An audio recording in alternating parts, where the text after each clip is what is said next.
Hi, this is Mike from Mike's Unboxing Reviews and How To, and on today's video we'll be taking a look at the Sharkoon WPM Gold ZERO 550 watt semi-modular gold rated power supply. It was really cheap, so I bought it. Keep watching to find out more.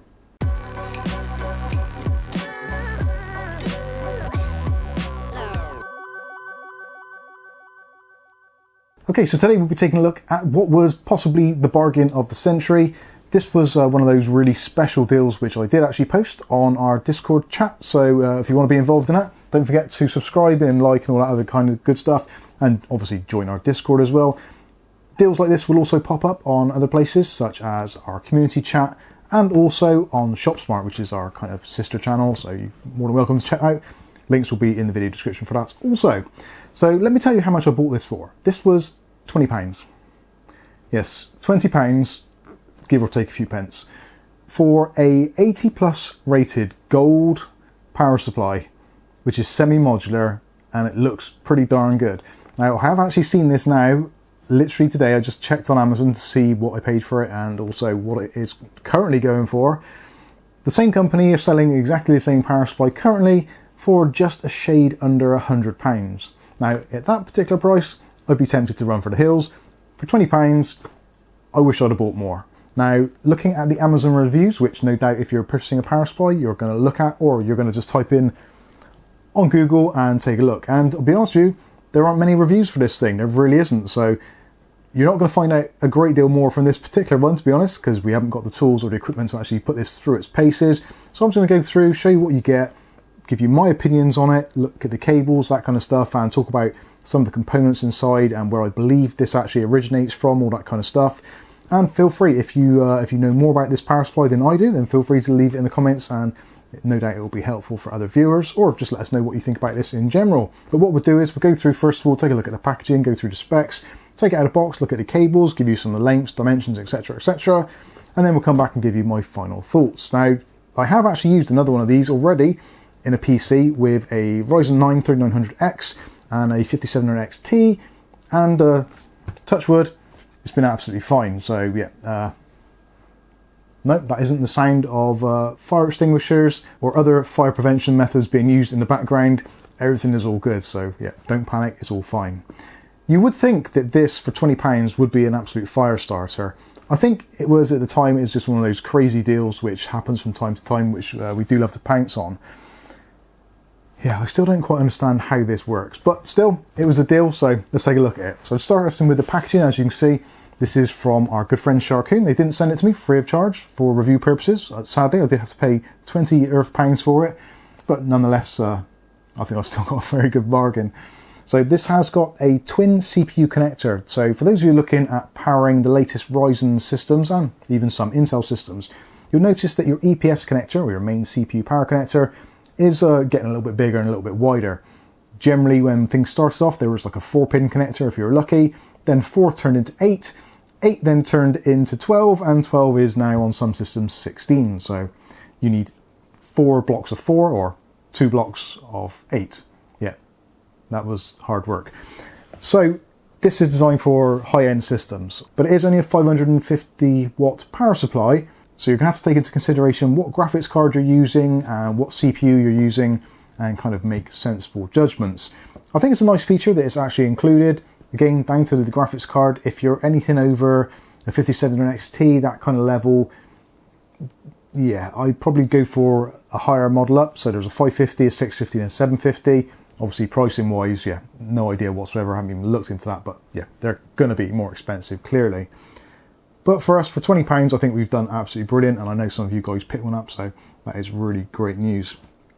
0 RPM fan, which is always a nice thing. So if your PC is just chilling out, just casually plodding along in a couple of browsers or something, or is in standby mode, then the fan is going to go to sleep. So if you've got the PC maybe in your bedroom or in a work area, so it's just one of those other things which isn't going to be distracting and noisy.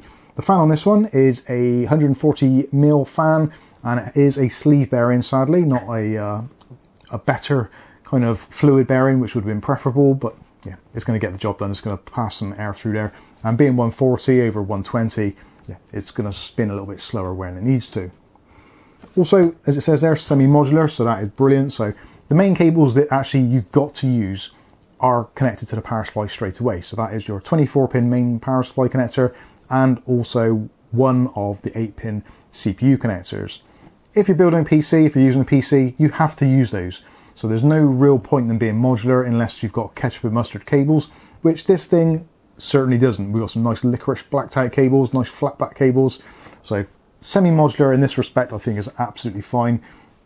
In my mind, there's no reason to go fully modular unless you're buying custom cables, in which case you're looking at a different price category altogether. So yeah, not really relevant. So the WPM is the branding on this, Gold ZERO, obviously because it's gold rated, and it's got the Zero fan and 80 plus gold, which is always a very welcome addition.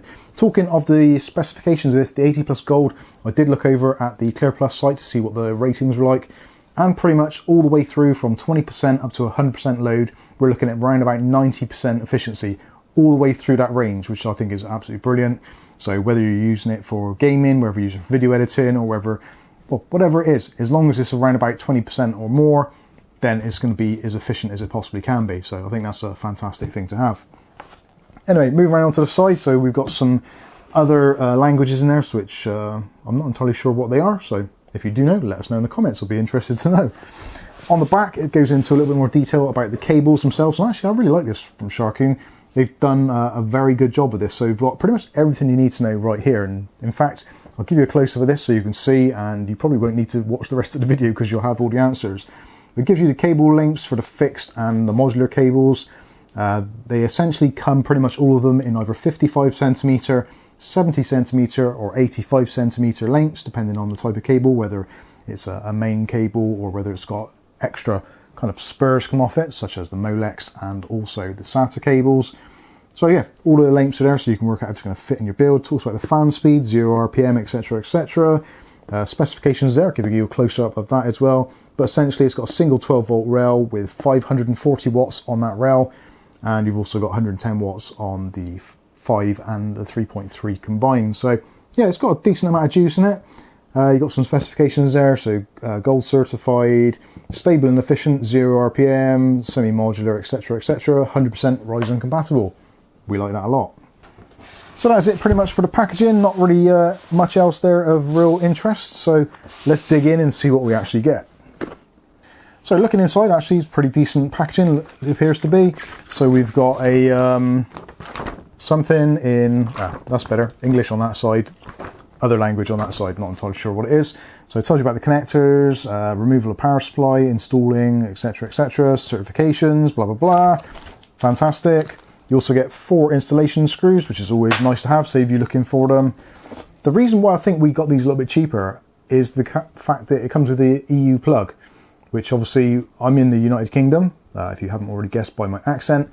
But yeah, it's got the right end on it, so I could, if I wanted to, just literally snip that off and put a 3-pin 13 amp plug on there, which technically I don't think you're even allowed to do these days because of laws and regulations, but what the hell? What I do in my house is up to me. Anyway, I digress. I can always use another cable. Next up is a fancy little bag. This is, I'm trying to work out what this is. It does appear to be a fabric of some sort, but it does feel a little bit plasticky, so I'm guessing probably vinyl. Not too sure. Kath's looking at it. No idea. Essentially, it is what you would think is an older 90s style wash bag. So if you're old enough to remember, potentially you'd have put your shaving equipment in one of these and travelled around to a young lady's house for the evening for some adult entertainment. I'm digressing again. Inside, we've got some Velcro, and this is going to be a whole bunch of cables. So we'll go through these individually shortly. I think we'll probably look at the power supply first of all, and then we'll take a look at the extra cables. And there we go. It's a nice looking power supply. I actually quite like the fact that it is pretty minimalist. So on this side, we've got nothing at all. On the top, nothing at all. On the side, we've got an embossed logo on there. Well, not actually embossed, it's kind of printed on, I guess. Embossed would mean it'd be raised or something, so it's completely flat. So if you wanted to put some sort of wrap on there, vinyl, etc., you can do very easily. No stickers or anything to peel off, so it means it actually has been done in a factory somewhere specifically for them. And on the back, we'll take a look, and we've got the connectivity there, and also another WPM logo on there with all of the output ratings on, which is nice to see actually on there rather than being on the side. So if you are putting it in a PC where you've got that open space so you can see the side of the panels there, you haven't got that sticker on the side to kind of detract from the build. Which, yeah, nice touch. So we've got our captive cables, which are in this nice black licorice style cabling. And like I said before, that is the 24-pin main power connector for your motherboard, and also a single CPU connector, EPS connector, which technically is a double because it's 2 lots of 4, but yeah, it's that 8-pin connector that you need at the top of your motherboard. Looking at the other connectors on here, so we've got 4 peripheral stroke SATA connectors, so you can connect up to 4 cables for SATA, Molex, etc, etc. And you've got 2 of the 8-pin ones there, which is going to be either for, you've got a choice actually, so you can use it for PCI Express for a graphics card. Each one of the PCI Express cables comes with 2 8-pins on there, so you can just use one for a graphics card. If you've got SLI or something, you could use the other one. Generally, I think most people will probably use one, but you've got the option there, so you can, if you want, if your motherboard needs 8 pins plus another 8 pins for your EPS, you can switch between the 2 on either one of those ports. So if you want to, obviously you can just leave it as it is, just put in one graphics card one and that's it. You can leave them blank. That is the beauty of modular power supplies. Don't plug in anything you don't actually need, which makes cabling, wiring, etc. and assembly considerably easier. While I'm in this particular area, one thing I did notice is this kind of hole where the cables come out. Because the cables are flat, it's a little bit of a gap there. It would have been nice if they'd have filled that in some way. I guess this is a slightly cheaper power supply. And for those of you that are wondering, where does it actually come from, who makes it, etc. I'll be honest with you, I've done some research and I cannot find a specific answer. But on taking it apart, which obviously you should not do, so don't do that, kids, it's not good for you. There do appear to be some components in there with CWT stamped on them. Now, for those of you who don't know, that normally stands for Channel Well Technologies, which are a well-known brand which make power supplies for many, many different companies, including the likes of EVGA, basically pretty much most people who've got a power supply on the market in some particular price category, that is an OEM which makes them. In actual fact, CWT themselves do sell PSUs directly to the public as well via places like Amazon and retailers, etc. So you can actually buy their power supplies. I would say in terms of tier wise, I wouldn't say they're trash tier, certainly. And again, it depends, because obviously, like all companies, you can make a particularly good power supply and you can make a particularly bad power supply, and there's a whole gamut in between. So just because it's made by a brand, don't assume anything, whether it's either brilliant or bad, much like we've got with Gigabyte at the moment, but probably less said about that, the better. So anyway, that is the power supply out of the way, I believe, made by Channel Well Technologies. So let's take a look at our modular cables. So we've got a pretty decent selection here, so I'll try and group them together so we know which ones are which. And those are the 3. So we've got 3 SATA style connectors. Each one of these has got 3 connections on, so you can connect up to 9 SATA devices on here. So whether that is RGB hubs, SSDs, hard disk drives, that kind of stuff. Obviously 3 per cable, so you have the choice how many you connect on there, which is excellent. Next one is I have to check. This is a CPU connector, so this is your additional EPS. So that is the 2 lots of 4-pin, which you can take apart, they snap apart. So again, you can just use the 4 if you want to, or you can use them bunched together. The choice is yours, and again, nice flat cabling, nice and easy to manage. Then we've got a Molex and floppy drive connector. So if you're lucky enough to have an old school floppy drive in your PC, congratulations to you.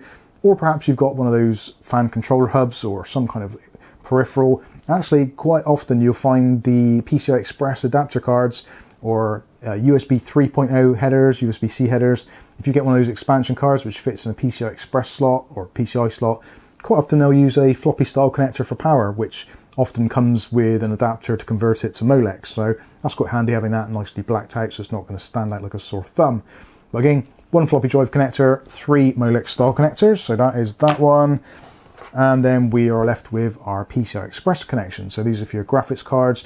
These are traditionally either a 6-pin or a 6+2, giving you 8 pins, which they kind of fold together. They don't really stick together very nicely. I've never really found a company which do a particularly good job of that, if I'm completely honest with you. I'm very tempted to actually get some super glue and just actually glue those together. No, I won't do that, just in case it has to go back at any point. Anyway, so you get 2 of those cables included, and each one of the cables has 2 lots of the pins. So you've got 2 lots of 6 plus 2, so you can have a 6 pin, a 12 pin. Yeah, basically there's tons of options there. So like I said before, you don't have to use all the cables at the same time. You can use whatever suits you. But I think personally, for the money that we paid, actually is quite insane. I do feel a bit guilty. It feels like I've robbed someone somewhere. I'm waiting for the email to come through from Amazon saying, sorry, we've actually sent you something which was drastically underpriced. Could we please have it back? At which point I will just laugh. I will feel guilty, but I will just laugh. It's their fault, not mine. And hopefully those of you that actually picked up one of these as well, you're happy with your purchase. I am, yeah, genuinely very happy. It's actually a weird thing now because I don't know what to actually put in full time. Because of the actual efficiency of it, I'm actually half tempted to put it in the PC behind me because I think that's just a slightly older Corsair one, which might be a silver or a bronze, so I might swap it out in there. But yeah, for £20, it's weird because it feels like it's a budget power supply and it should just go into a budget build that I do. But because it's 80 plus gold and it's a Sharkoon and it's all these nice cables, it feels like really it should go into an expensive build. I'm in a very weird dilemma now. It's not often this happens, but yeah, I'm stuck. I don't know what to put it in. But anyway, let me know what you think about this one in the comments section below. Have you used a Sharkoon power supply before? If you have, let me know what your experiences are. I'll be very interested to know, and no doubt the community that are actually watching this video will be also interested as well. So I'm going to wrap this one up. This has been the Sharkoon ZERO Gold 550 volt power supply. I've been Mike. This is Mike's Unboxing Reviews and How To, and hopefully we'll catch you in the very next video. Thanks for watching.